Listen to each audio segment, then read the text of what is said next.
Então eu convido agora o nosso palestrante da manhã, Edgar Miguel, por gentileza. Jovens, podem descer lá para ajudar a tia Fer lá. Já estou descendo lá. Bom dia. Fala com você, meu irmãozinho. Bom dia a todos. Bem, não posso deixar de agradecer o convite de vocês, a minha oportunidade de estar com vocês, porque eu considero o encontro a parte mais importante. A troca da energia, da vibração dos olhares. Tudo na nossa vida é encontro. Tudo na nossa vida tem a ver com o outro. O outro é sempre algo central na nossa vida. Por isso que eu prezo tanto o encontro, estarmos juntos, aproveitarmos os momentos que a vida permite estarmos juntos. Por isso eu agradeço muito o convite. Para mim é uma honra estar aqui. E, diferente do que o André falou, eu não vou dar uma palestra, que eu não sou palestrante mais. Talvez tenha sido um dia, talvez. Eu sou um conversador. Eu gosto de conversar. E eu peço que vocês conversem comigo. Ok? Então, vamos fazer uma troca e vamos conversar. Eu vou falar algumas coisinhas só para aquecer, para a gente se animar, mas eu estou muito interessado em saber o que vocês pensam, em saber o que está aí no coração de vocês sobre o tema de hoje. Combinado? Então eu vou ver quem vai falar comigo hoje. Bem, não dá para a gente não pensar no bem que Kardec nos fez, não é? E por trás dele, evidentemente, a obra divina. E não dá para a gente pensar que realmente tudo se concatena, né? Tudo se encaixa na vida para que o melhor aconteça. Mesmo que a gente não perceba, mesmo que a gente não tenha condições de verificar naquele instante, mas ao longo do tempo a gente consegue avaliar de alguma forma como é que a bondade do Pai, o amor divino, se entranha em tudo, em todos os acontecimentos. Claro que eu estou me referindo ao acontecimento grandioso que é a vinda do Espiritismo a nós, né? O esclarecimento, né, que Kardec permitiu, trocando em miúdos, organizando, criando uma estrutura profundamente sólida, lógica, muito consistente, que é a doutrina espírita, que funciona para nós como um banquete imenso, que aos poucos a gente aproveita. Então, queria começar, de fato,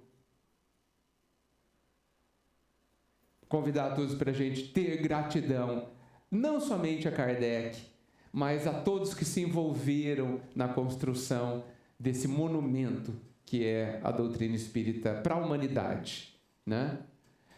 E para nós, que somos tão necessitados dela. Eu fico pensando que quando você tem um grande doente, um doente muito doente, você precisa de um remédio potente, certo? E eu acho que a doutrina é esse remédio para todos nós. Talvez nós sejamos os mais doentes. E a bondade do Pai nos dá o mais potente dos remédios. Vamos aproveitá-lo, né? E falo dessa forma de doente, não porque ser doente seja um demérito, né? Nos desvalorize, mas simplesmente fala de um momento que a gente está, né? Nada mais que isso. Muito bem. O tema hoje é a respeito dos falsos cristos e falsos profetas. E como vocês sabem, o Evangelho, O Evangelho é um poço sem fundo, né? Que sempre tem uma água nova para nos dar. Cada vez que a gente olha para ele e analisa algum aspecto, cada dia a gente descobre alguma coisa, porque ele é imenso e nós estamos em transformação. Eu gostaria, se vocês me permitirem, de estabelecer 2 aspectos dele. A questão dos falsos profetas e a questão dos falsos cristos me parecem, numa análise que eu gostaria de fazer, é que existem 2 objetos aí de análise, de cara assim, né? Os falsos cristos, ou os falsos profetas, e aqueles que os seguem. Não podemos esquecer destes, né? O foco do tema colocado pelo Cristo é nos alertando que durante muito tempo, em diversas épocas da humanidade, existirão falsos profetas, que são aqueles que, por interesses pessoais, não vamos esquecer disso, serão falsos, dirão falsidades, não trarão a verdade necessária. Não estou dizendo daquelas pessoas que falam da sua verdade, que é obrigatoriamente parcial, que é obrigatoriamente uma faceta da verdade maior. Esses não são falsos profetas, porque não têm a má intenção, não querem enganar, não falam de interesses pessoais, falam o que conseguem falar, dão o tudo de si na sua verdade, expressam toda a sua verdade. Não penso que esses sejam falsos profetas. Falo daqueles que, por interesses pessoais, não interessados no bem de quem os ouve, estes certamente são os falsos profetas, que a mensagem nos alerta dizendo que eles existirão. Muito bem. Mas há aqueles que acreditam neles, que muitas vezes somos nós.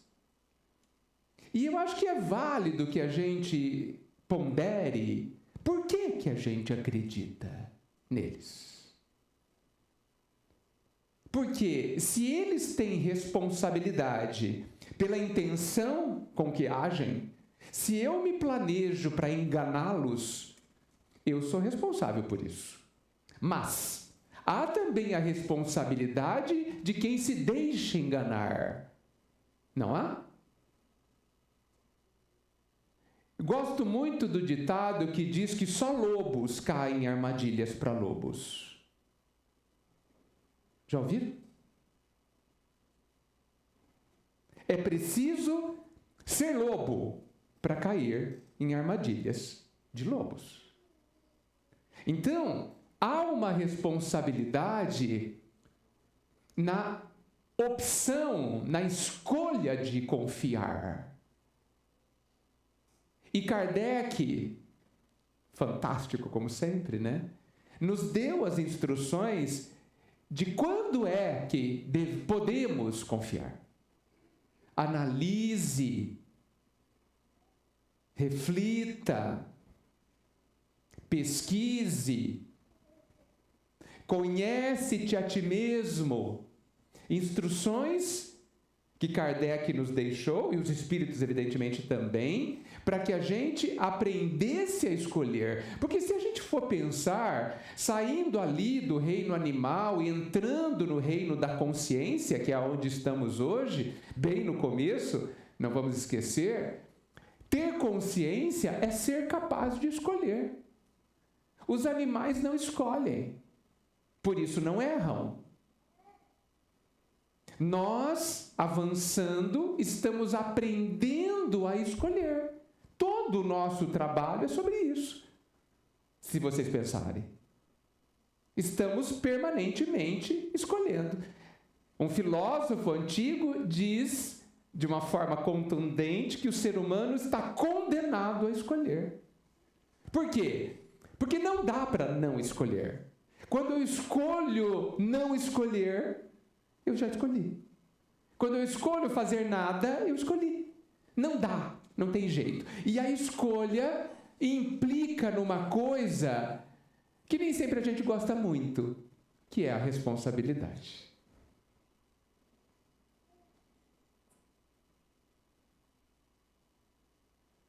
A gente acha que a responsabilidade não é muito boa. Né? Aproveitando que hoje é dia das crianças, muitos de nós sonhamos com a infância. Ai, que época boa, né? Não tinha boleto para pagar, não tinha que escolher nada, né? Porque alguém escolhia pela gente, né? E a gente se sente aliviado. Imagina, ai, que delícia, não ter que escolher nada, né? Na verdade, o que isso está falando? Está falando que a gente tem medo da responsabilidade. Porque quem é que disse que a inconsciência da criança é igual à felicidade? Quem disse? Posso dizer que seja mais fácil, mas fácil e felicidade não são sinônimos. Né? Então, mas não é esse o tema hoje. Nós, diante dos profetas falsos ou verdadeiros, temos a responsabilidade de escolher. Por quê? Porque se é certo que eles serão julgados pelas suas intenções, nós viveremos as responsabilidades das nossas escolhas. Ah, eu escolhi mal. Por quê? Escolheu mal. Escolheu mal porque escolheu no limite do seu entendimento, ótimo. Está perfeito. Escolheu mal usando o máximo de suas capacidades e errei sem problemas. Nenhum problema. Mas e se? E quando eu escolhi mal porque não pensei? Porque não refleti? Porque não estudei? Porque aquilo que estava sendo dito atendia aos meus interesses pessoais? Hã? E quando aquilo que eu concordei, falso, me estimulava a preguiça? Me estimulava ao conforto do não trabalho em mim mesmo? Eu sou responsável por essas escolhas. Por isso que só lobos caem em armadilhas para lobos. Essa frase, esse ditado popular, fala da sintonia, que funciona permanentemente no universo, como também André Luiz nos coloca. Nós somos naturalmente atraídos por aquilo que temos dentro de nós. O lobo, na metáfora. Então, nossa, interessante aquilo. Nossa, aquilo me toca. Mas aquilo que me toca é bom? Nós já temos condições de analisar. Não estamos no começo do desenvolvimento da nossa razão. Agora, se eu escolho não desenvolver os meus talentos, se eu escolho, lembram? Eu sou responsável pela consequência de ter sido enganado amanhã, porque não me desenvolvi ontem. Então, eu sempre gosto, gente, é uma tendência pessoal, de sempre voltar no eu, no mim mesmo, de trazer, e aí eu não sei explicar os motivos por que eu faço isso, mas é uma tendência que tenho de perguntar, seja o que for que esteja acontecendo, qual é a minha responsabilidade na questão. Porque se estou em desenvolvimento, se estou inserido dentro de um processo pedagógico de aprendizado, que é a vida encarnado, eu preciso saber o que me cabe fazer. Qual é a minha parte? E eu preciso saber que a minha parte não é tudo. Mas tem uma parte importante, que é minha. Por isso que me interessa, nessa passagem dos profetas, não os profetas, que falseiam e enganam, mas em quem é enganado, muitas vezes porque convém, porque é mais fácil, porque a porta é larga, porque me mantém aonde estou. E a vida nos chama para que a gente saia das nossas posições, para que a gente não seja só o que a gente é e torne-se aquilo que a gente pode ser e será, segundo o determinismo divino, que diz, felizmente, que nós seremos felizes, mesmo que a gente não queira. Não há essa opção. Talvez essa seja a única escolha que a gente não possa fazer. Não quero ser feliz. Será que existe alguém que diga isso? Talvez. Não quero ser feliz, e a vida responde, você não tem essa opção. Que bom, né? Eu gostei de não ter essa opção. Vocês não gostaram? É bom não ter a opção de ser infeliz. E eu estou falando, evidentemente, de longo prazo. Hoje, a gente pode escolher não ser feliz, tranquilamente. E muitas vezes, normalmente, escolhemos. Ok, aprenderemos que não vale a pena. Mas antes de eu continuar, lembra que eu falei que seria bom a gente conversar? O que vocês acharam dessa história toda até agora? Faz algum sentido? E alguém quer falar alguma coisa para mim sobre isso? Vai ficar interessante? Oi. Bom dia.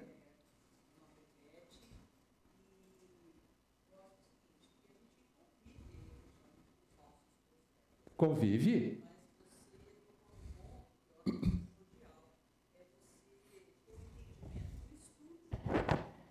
Obrigada. Obrigado. Bom dia, meu nome é Elizabeth, né? E você comentou aquilo que eu estava falando, nós convivemos com falsos profetas, né? Cristos, eu acho que aí, né, talvez seja um outro entendimento. Mas o que eu observo é o seguinte, que o estudo, ele é fundamental. A partir do momento que você tem informação, você consegue ter o discernimento, né, de que aquele ser, aquela pessoa, talvez seja um falso profeta, né, e o que ele pode trazer de ruim para você, né? Então, eu acho que a gente tem que estar acordado para isso, né? Acordar, ir atrás da informação e avaliar aquilo que realmente vai te fazer bem. Eu acho que isso é a única forma da gente tentar se autoproteger. Excelente. Você tocou em 2 pontos muito interessantes, te agradeço. 2 pontos. Vocês se lembram que Jesus estava no meio da multidão e disse assim, eu vim trazer vida? Vocês não acham estranho Jesus ter dito isso? Estava todo mundo ali encarnado. Como que você diz para um monte de gente encarnada que ele veio trazer vida? Parece estranho, né? Será? Quer dizer, certamente a gente pode concluir que Jesus estava falando que nós não estamos vivos, que talvez a gente esteja só sobrevivendo. E isso é muito grave. Porque a vida talvez não seja o que a gente esteja fazendo, ou da forma como a gente esteja fazendo. Jesus estava falando que talvez a gente não esteja acordado para a vida. Que a gente esteja mais no automatismo animal, porque ontem de manhã saímos de lá, do que de fato despertos, de fato conscientes. E é tão fácil ser inconsciente. Se alguém me perguntar se eu tranquei o meu carro, eu não sei. Por sinal, vai me dar uma angústia, eu vou ter que ir lá ver. Em todos, né? E o detalhe é que toda vez que eu vou lá ver, eu tranquei. Eu nunca não tranquei. Mas eu não me lembro. Eu não estava... Muito obrigado. Eu não estava consciente. Quantas coisas eu não estou consciente ao fazê-las? Então, e isso talvez meça de alguma forma o quanto eu estou vivo. Então, esse é um ponto que você tocou muito sério. Porque quando a gente não está vivo, a gente é facilmente enganado. Facilmente enganado. Por quê? Porque agimos no automatismo. reproduzimos condicionamentos e vícios que a gente tem feito ao longo dos séculos. Ao longo dos séculos. E muitas vezes sem perceber. Vou dar um exemplo típico da casa espírita. Durante, pelo menos, para ser legal, 2000 anos, nós fomos à missa todo domingo. Certo? O domingo, que significa Dominus Dei, o dia do Senhor, na nossa cultura ocidental, durante 2000 anos, especialmente na Idade Média, onde vivemos, todos nós, 2000 anos, é muito tempo, né, gente? Nós nos habituamos a esse processo.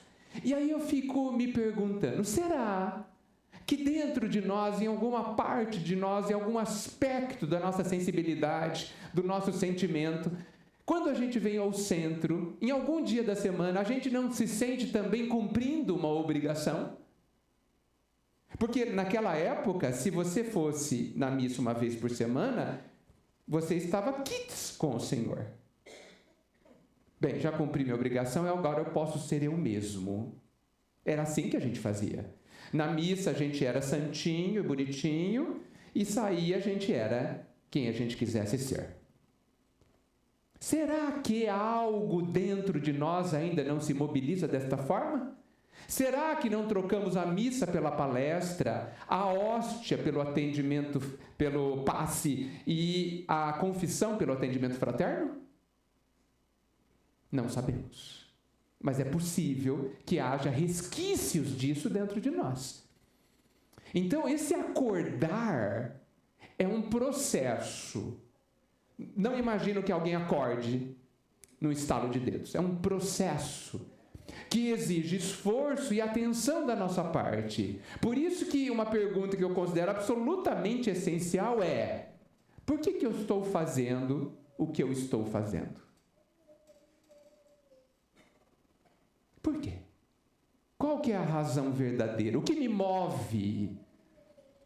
E a pergunta diante de um profeta, falso ou não, o que me atrai? Por que aquela conversa me atraiu? Por que aquele texto me atraiu? Sendo que eu leio aquele texto e não uso as instruções de Kardec para analisá-lo. Não uso. Porque eu não preciso ser um pesquisador da doutrina espírita para fazer uma boa análise. Se eu entendo os princípios da doutrina, aqueles 6, 7 ou 8 princípios fundamentais da doutrina, e lembra, princípio quer dizer aquilo que vem no começo, e também pode dizer aquilo que é alicerce, aquilo que não pode ser, que pode ser questionado. Pode, porque tudo pode.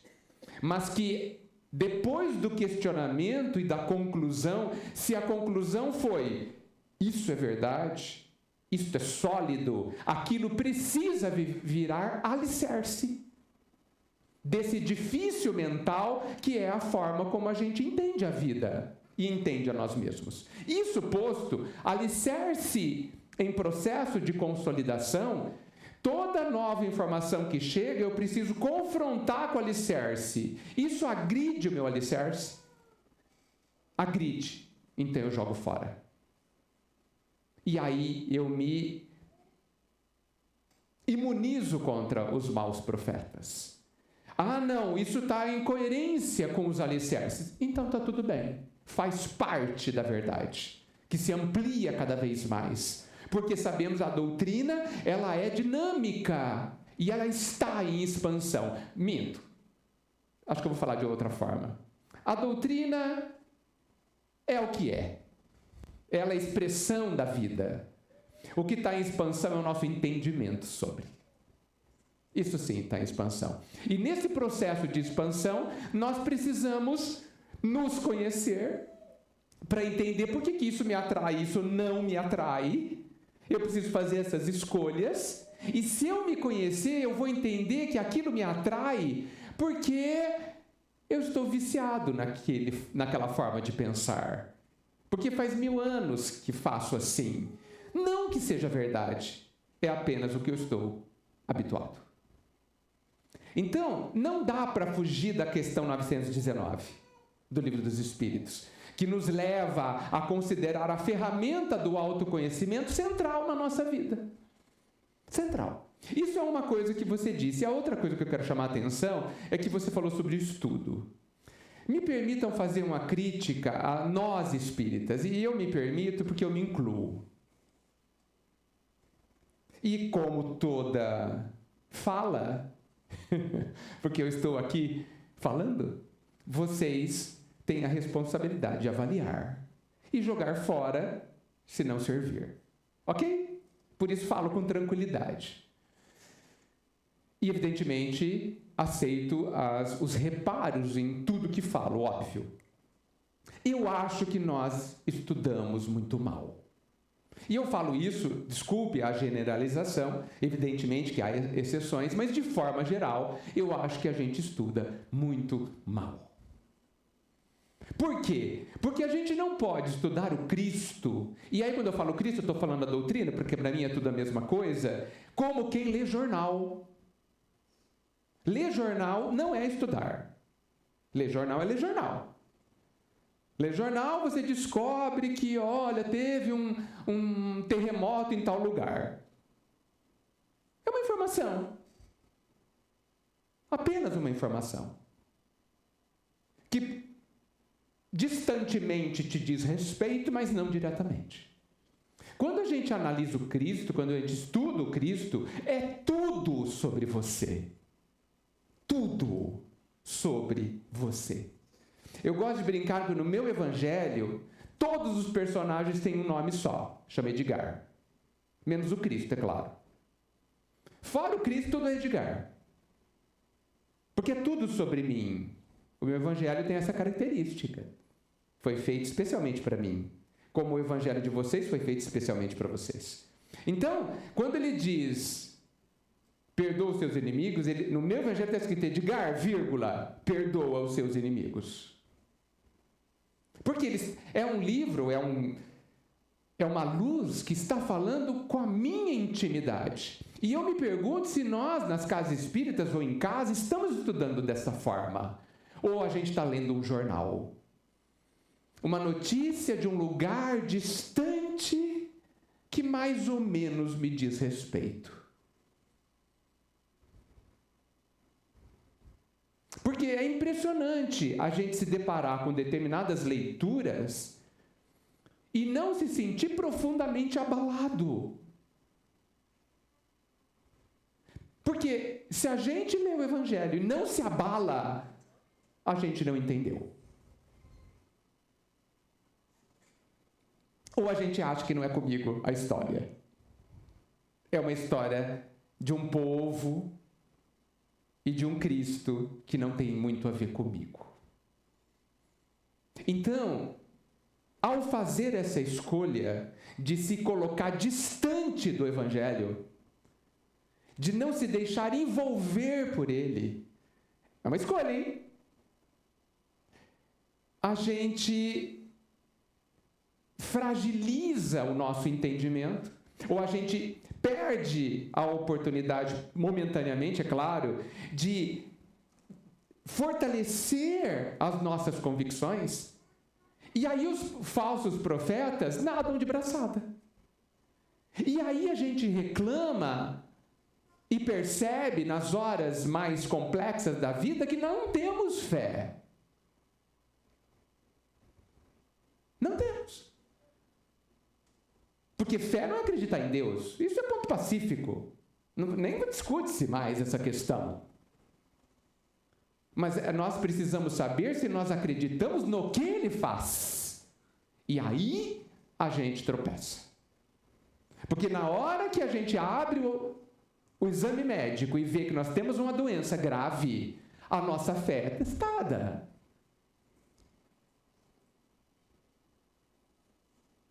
A nossa confiança de que absolutamente tudo que o Pai faz é ótimo, essa confiança é testada. E está tudo bem. Tudo bem. Esse é o processo. Estamos todos alunos em aprendizado.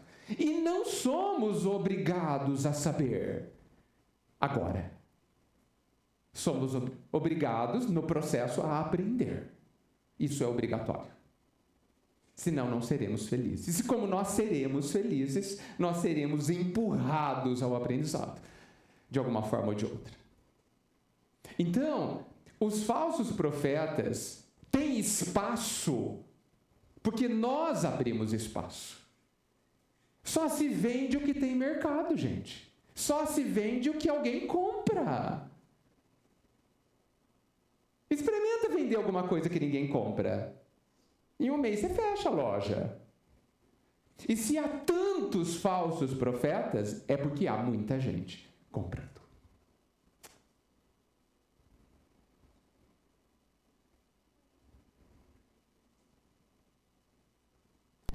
Oi. Posso? Pode. Não, eu saio daqui, que senão vai ficar... Eu costumo dizer assim que muito me entristece, né, quando a gente vê nós com essa capacidade de razão, né, do uso da razão, e nós optamos por deixar alguém pensar por nós, né? Sim. Então entra muito nessa questão do negligenciar algo que é nosso, que é obrigação nossa, né? E eu acho que dentre inúmeros ganhos que o Espiritismo nos trouxe, eu vejo a fé raciocinada como um dos mais relevantes, né? Porque a própria doutrina nos fala assim, ó, você vai acreditar após você questionar. Sim. E muitas vezes eu prefiro acreditar na pessoa por admiração, por comodidade, ou seja lá o que for, do que eu me pôr a pensar sobre aquele motivo, né? Então eu acho que é isso que abre muito espaço para essa questão dos falsos profetas, né? Porque daí fica muito cômodo também nós virmos aqui, falarmos a besteira que for, e daí sai todo mundo daqui falando, não, mas a casa espírita, né? O espiritismo fala isso. E muitas vezes não é. Muitas vezes é só uma interpretação nossa, né? Sim. Às vezes equivocada em razão da nossa limitação também. É da nossa limitação que a gente mantém, que a gente não procura evitar. Sim. Sim. Eu vejo as casas espíritas, obrigado pelo seu comentário que me fez pensar algumas coisas. Eu vejo as casas espíritas muito preocupadas em trazer palestrantes que falam conforme a doutrina. Eu acho que de vez em quando a casa espírita devia trazer alguém que não fala, que fala bobagem, só para verificar se a gente está alerta. Porque é muito cômodo a casa fazer uma curadoria e falar assim, não, vou trazer apenas aqueles que falam irrepreensivelmente bem, que sejam absolutamente fiéis à doutrina. E aí nós, ouvintes, não precisamos fazer nada. Eu acho muito interessante quando alguém me pergunta, Edgar, olha, ali está o livro, então o que você acha do livro? E eu sempre respondo, o que você acha do livro? Porque é muito cômodo eu aprovar o livro para que a pessoa não analise. Nós temos uma tendência, e isso tem a ver com a lei de adoração, que é uma coisa fantástica também, da gente adorar a pessoa que fala bem, né? E isso é muito perigoso, porque a pessoa que fala bem, gente, ela vai errar. Porque assim, de Jesus para baixo, todo mundo erra. Ok? 100%. Divaldo, Chico, Kardec, todos os outros nós, inclusive, erramos, somos passíveis de erro. Então, de Jesus para cima, eu acredito de olhos fechados. De Jesus para baixo, ninguém. De Jesus para baixo, eu sempre preciso analisar. É minha responsabilidade. Ah, mas eu confiei em você. Confiou porque quis. Confiou porque decidiu. É minha responsabilidade. Ah, eu entreguei isso para você cuidar e você cuidou desse jeito. Se a pessoa errou, é problema dela. Se eu confiei, é problema meu. Quando eu dou um dinheiro para a senhora cuidar, eu estou assumindo o risco. A culpa não é só dela se ela usou mal. A culpa é minha também. A culpa não, né? A responsabilidade também é minha. Por quê? Porque muitas vezes nós criamos expectativas sobre as pessoas e são expectativas tremendamente injustas.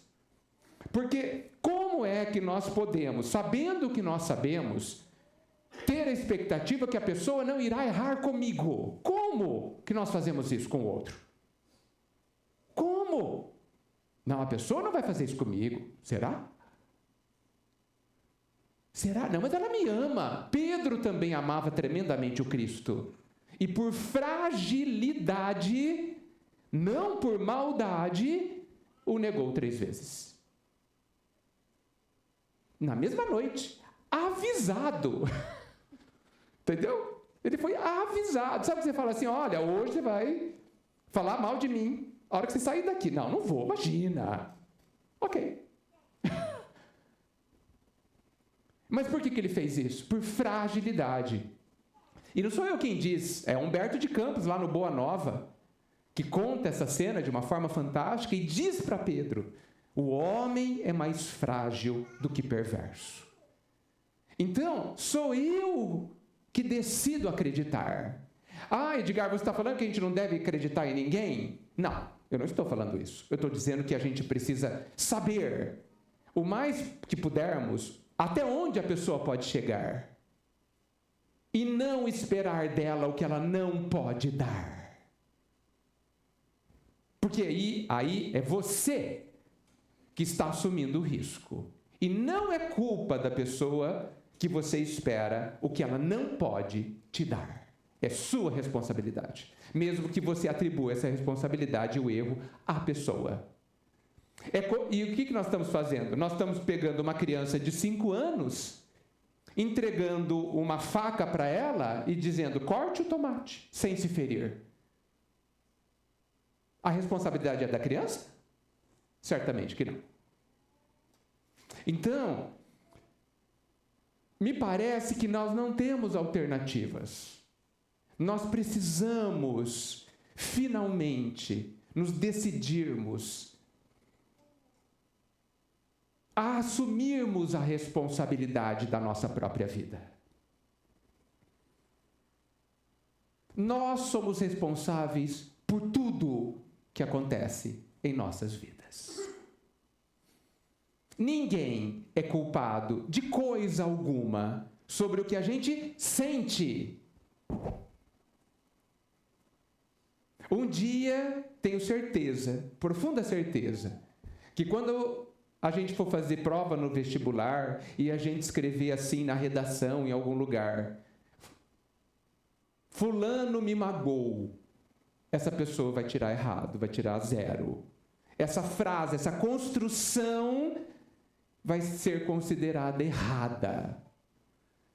E a correta será, eu me senti magoado pelo outro. Sou eu que sou o sujeito desta história. E enquanto a gente falar assim, a gente vai estar reforçando uma ideia extremamente cômoda. Porque a gente pensa que os falsos profetas são esses que vêm na casa espírita falar alguma coisa. Nós temos falsos profetas dentro de casa. Nós temos falsos profetas na rua. Alguns são nossos amigos. Nós temos falsos profetas nas redes sociais. Nas celebridades, nós os idolatramos como profetas. Jogadores de futebol que podem fazer qualquer coisa e a gente não sabe avaliá-los. Dentro da gente, com certeza. Sim, nós temos aspectos da nossa personalidade que são falsos profetas e querem nos influenciar para que a gente se mantenha nesse estado de ignorância. Então, qual é a solução para os falsos profetas? Nós amadurecermos. Nós sermos capazes de não comprar o que eles vendem. E da mesma forma que a gente avalia um produto lá na feira ou lá na loja, nossa, não é bom, isso não vou comprar. A gente tem condições de avaliar uma ideia e selecionar. Por isso que eu adoro os livros que é quase tudo certinho, tem uma coisa errada. Acho ótimo. Porque eles testam. Se a gente se distraiu, nossa, tá tudo certo, agora eu vou relaxar. Leia até a última página. E aí você pode dizer que está tudo certo. Porque não é porque até a metade está bom que vai estar bom até o final. Nós precisamos estar atentos. Porque o sofisma é aquela técnica onde você embala a mentira com cara de verdades. Ou quando você fala um monte de verdade e uma coisa errada no meio. Como eu.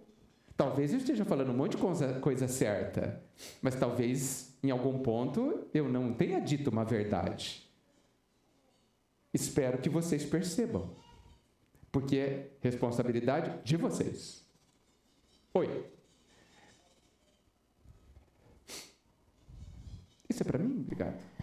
Edgar, Oi. Hoje você fez uma colocação aqui que eu gostei muito, que eu achava que nós só teríamos momentos felizes e que a felicidade é para todos. Eu sempre achei que as pessoas não são felizes porque elas se enganam mesmo. Porque é tão fácil ser feliz, é acreditar na gente mesmo, né? E não enxergar esses falsos profetas sem a consciência nossa. Então, a importância nossa é acreditar em nós e o que nós queremos, ser confiante, trabalhar isso. Mas as pessoas se enganam com elas acreditando no que os outros falam, né? Então eu sempre me pergunto, o que a gente quer para nós mesmos? Ser feliz, não é? Trabalhar com a família, com as pessoas que estão ao nosso lado, levando bem-estar. E levando bem-estar é encontrar a felicidade. E às vezes eu fico perguntando, será que eu vou ver um pouco do mundo dos regenerados? Porque eu acho que lá nos regenerados, talvez as pessoas vão ser mais felizes. Mas nós podemos encontrar esse mundo aqui, agora, tá? Então, obrigada. Obrigada por me fazer refletir sobre isso, sobre a felicidade e o acreditar em nós mesmos. Sim. Todas as vezes que a gente coloca a nossa vida num Salvador, o Cristo é chamado muitas vezes de Salvador, mas a gente precisa entender que espécie de Salvador ele é. Ele não é um Salvador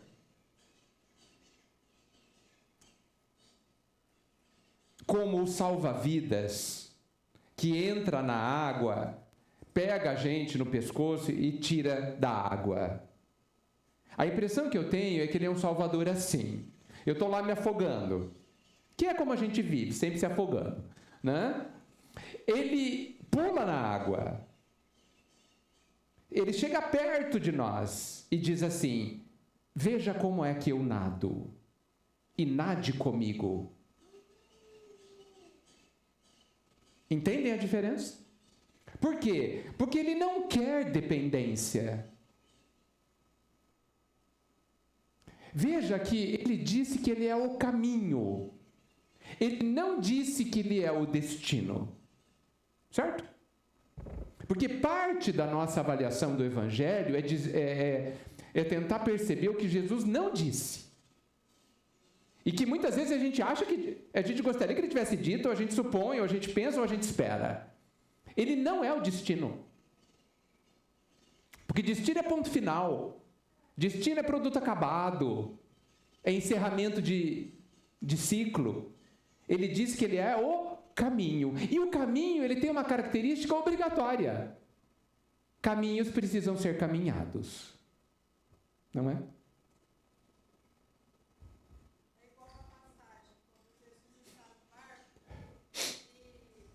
Quando Jesus está no barco e sai aquela tempestade, eu não me lembro quem era o apóstolo que estava com ele, quando ele falou, venha caminhar comigo.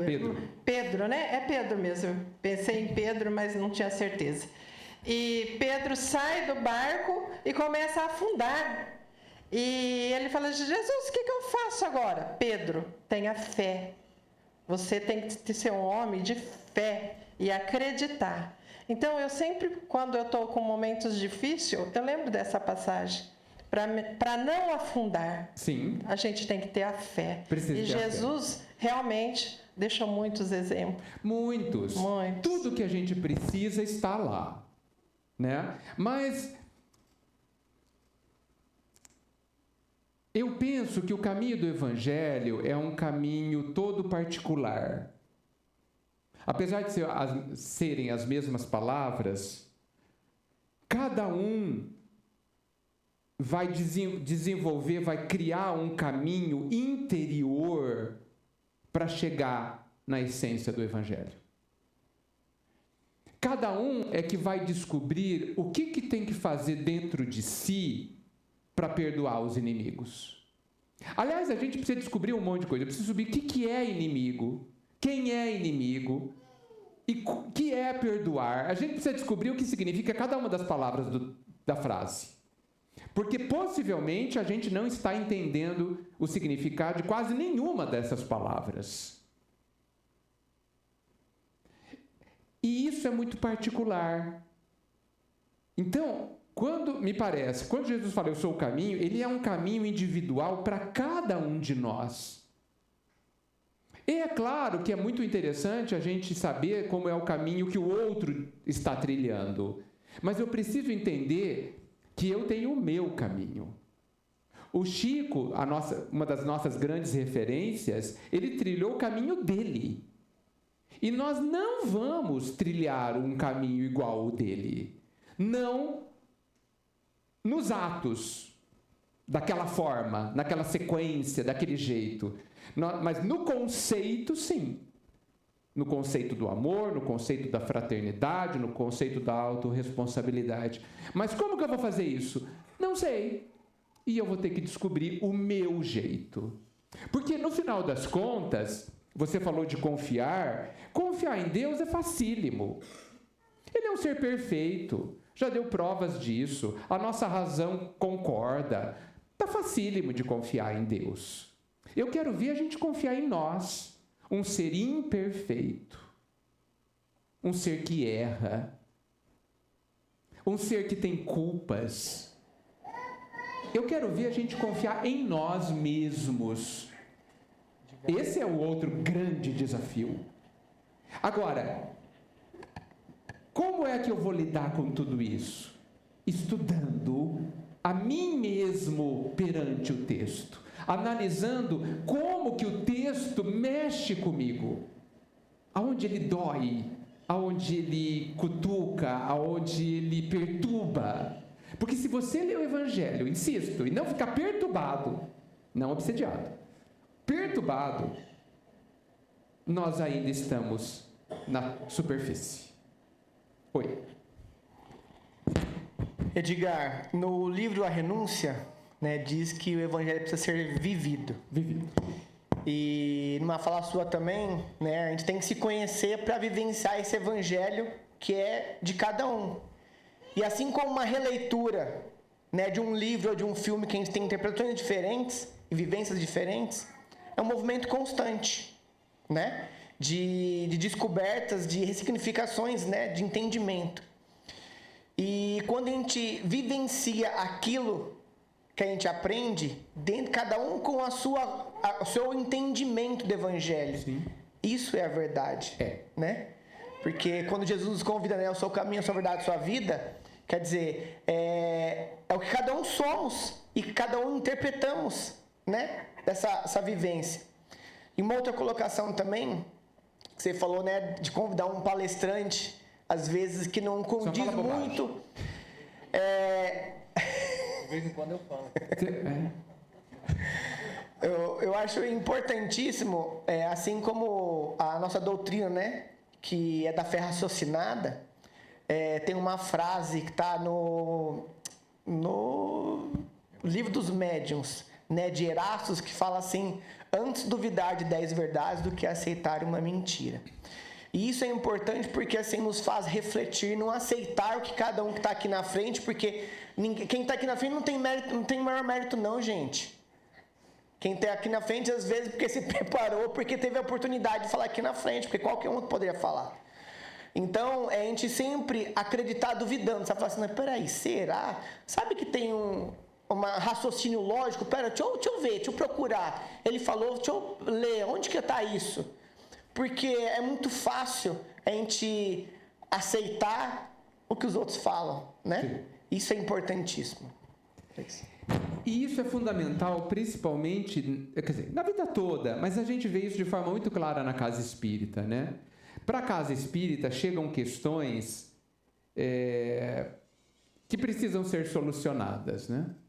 Alguém chega e propõe que seja feito diferente alguma questão. Será que está certo? Será que está errado? Vamos estudar?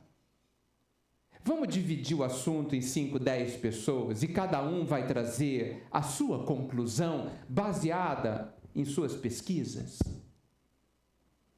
Por que uma pessoa tem que decidir? Eu participo de reunião mediúnica e o grupo inteiro pergunta para uma pessoa o que está certo e o que está errado. Isso é o fim do mundo. Fim do mundo. O certo é, o que você pensa? E por que pensa? O que você acha que é o certo? E por que acha que está certo? Para que todos cresçam, porque senão eu terceirizo a solução ou a decisão e é muito cômodo. E é o que a gente faz. Se a gente observar, a gente procura a casa espírita, muitas vezes, batendo na porta do céu à busca de respostas para as nossas questões, sendo que todas elas já foram respondidas. Todas as questões já foram respondidas. E a gente vê isso de forma muito clara. Eu não vou lembrar qual livro. Eu lembro de muita coisa, mas não lembro de livro nenhum. Eu só sei que é André Luiz. Vocês vão me ajudar. Lembra daquela passagem que lá no plano espiritual está acontecendo uma materialização de um ministro muito elevado, Asclépio? E aí eles têm que montar um jardim para ele aparecer no meio, tal. Bem, não importa. E algumas pessoas são designadas para fazer pergunta. É um espírito muito evoluído. Veja, ele se materializou no plano espiritual. Tá certo? Espírito se materializando no plano espiritual. Fantástico. E aí perguntam para ele uma série de coisas sobre o dia a dia dessas pessoas. E qual é a resposta dele? Ele abre um rolo de papel e a resposta é um versículo do Evangelho. Só. Sem comentários. E fecha. Todas as respostas foram uma parte do Evangelho. E isso foi explorado pelo Haroldo Dutra em uma outra palestra, num evento em Uberlândia, onde ele diz que se a gente perguntasse alguma coisa para Jesus, qualquer pessoa da humanidade, onde estamos, Jesus não diria nunca algo novo. Ele apenas repetiria o que ele já disse. Porque ele foi completo. Então, nas nossas questões, nós que batemos nas portas da espiritualidade à busca de respostas, nós corremos o risco de já tê-las e não termos percebido. E olha quanto tempo a gente busca, ou, melhor dizendo, a gente não busca e fica esperando que a resposta chegue sozinha. Olha o comodismo de novo. Olha os olhos de não ver que temos. Que lemos o Evangelho, a resposta está ali e eu não percebi. E sofremos anos, às vezes, e dizemos que o Pai não nos atende. Sendo que o Pai é daquele tipo de que antes da gente precisar da resposta, Ele já nos deu. Porque Ele é desse tipo. Tal a sofisticação do seu amor. ele nos dá a lição antes do exercício. Então, e por que isso? Por quê? Por várias coisas. Primeiro, que a gente fica esperando que alguém nos salve como salva-vidas, sem que a gente faça esforço nenhum, porque somos comodistas. Segundo, que a gente quer terceirizar a culpa, as nossas responsabilidades, para alguém que nos enganou. Afinal de contas, ele nos enganou, esquecendo de que eu me deixei enganar. E por conta disso, por não confiarmos na magnitude do amparo do Pai, por termos uma visão distorcida desse amparo, acreditando que amparo é ter saúde, amparo é ter dinheiro, amparo é não ter problema, sendo que essas 3 coisas que eu citei são provas terríveis, que a gente não percebe que são provas. Porque raríssimos de nós sabem ter saúde, raríssimos de nós sabem ter dinheiro, raríssimos de nós sabem não ter problemas. Raríssimos de nós. E a gente acha que ter problema é ter doença. Não. É outro amparo do Pai. Então, essas visões que já poderiam estar resolvidas por causa do Cristo há 2000 anos e por causa da doutrina há mais de quase 200 anos. Mas, como a gente está lendo como jornal, a gente não está enxergando. Então, gente, é imperioso para a nossa própria felicidade que a gente agarre a vida nas nossas mãos e tome conta dela. E assuma a responsabilidade por cada dia. Não com pesos, não com desespero, não com emergência, mas sim com uma certa urgência. Não porque estamos num período de transição, porque seja onde formos viver, ninguém de nós estará sem o amor do Pai. Porque quando a gente lê lá, Exilados de Capela, né, que é um momento talvez parecido com o que estamos vivendo, raros de nós se lembra de que todos os capelinos que iriam reencarnar na Terra, milhões de pessoas, antes de tudo, foram recebidos pelo Cristo, que lhes prometeu amparo e amor permanente. E seja onde for que a gente vá viver, nós jamais estaremos distantes do amor do Pai, como relembrou Paulo em algum lugar. Então, todas essas questões nos fazem sofrer. Essas condições que a gente mantém na nossa vida, falta de fé na gente, falta de fé no Cristo, olhos fechados, ilusão de esperar um Salvador que faça por nós e não nós mesmos fazermos por nós. Todas essas questões, e talvez outras certamente, nos mantêm num estado de sofrimento. A vida é má? De forma nenhuma. A vida é puro amor. A vida que cada um de nós tem é puro amor, expressão do amor do Pai. Em cada doença, em cada pessoa complicada, em cada tropeço, está acontecendo o amor do Pai na sua vida. Ah, mas eu sofro. Sofremos, porque não aceitamos o trabalho de viver estas situações. Nós não sofremos pelo que está acontecendo. Não sofremos. Nós sofremos porque não queremos viver o remédio que a gente precisa viver para se curar. Tudo isso está dentro da questão 919, que nos chama para olharmos para dentro, sem medo, porque não tem nenhum monstro dentro de nós. Nenhum monstro. Não existe nenhum defeito em sermos ignorantes.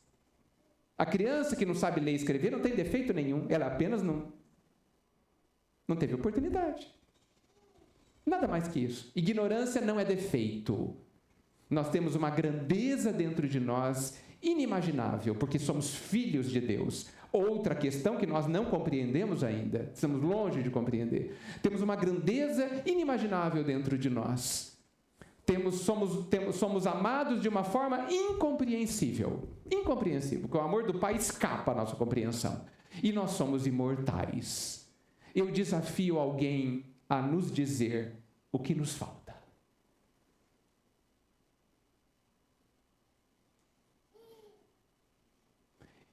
E se ninguém quiser fazer nenhuma questão, a gente poderia encerrar aqui. Mas eu estou à disposição. Acho que alguém quer.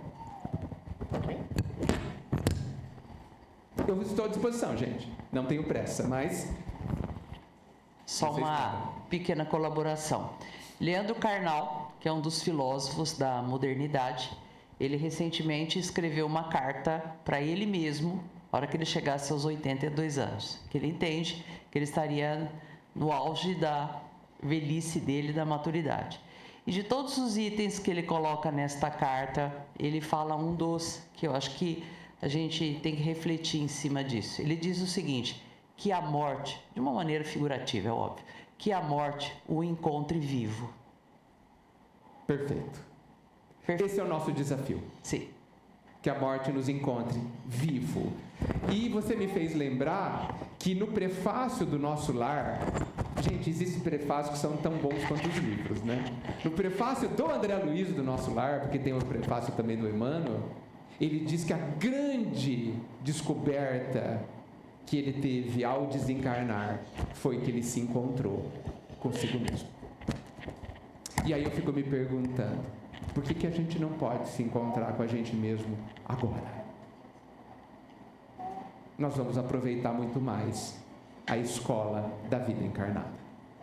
Agora. Sem medos.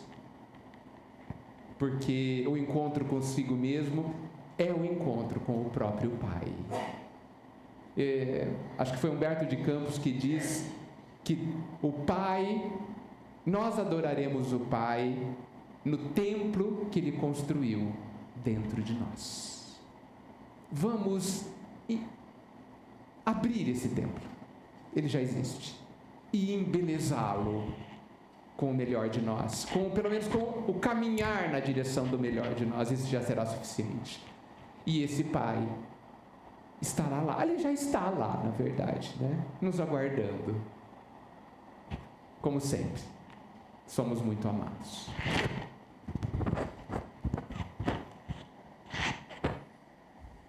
Encerramos, gente?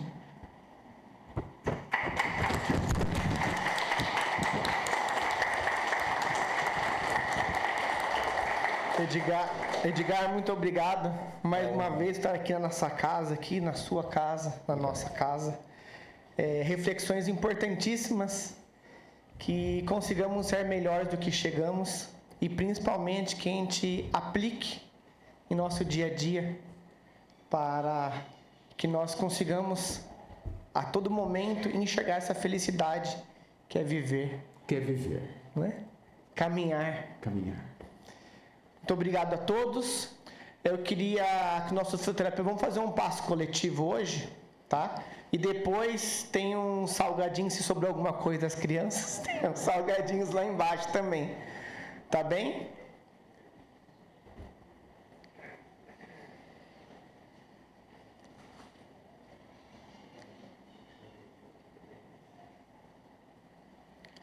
Vamos lá então, fechar nossos olhos.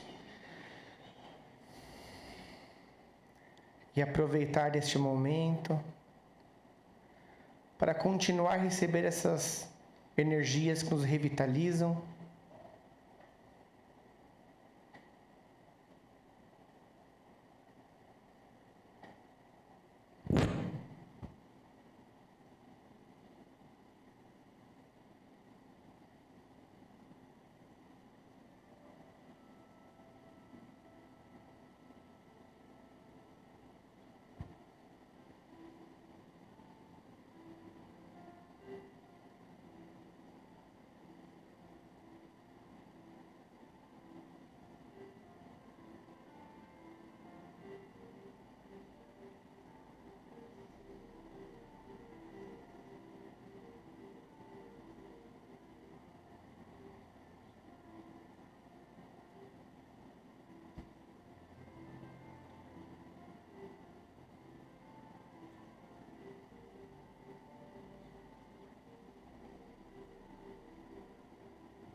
Muito obrigado.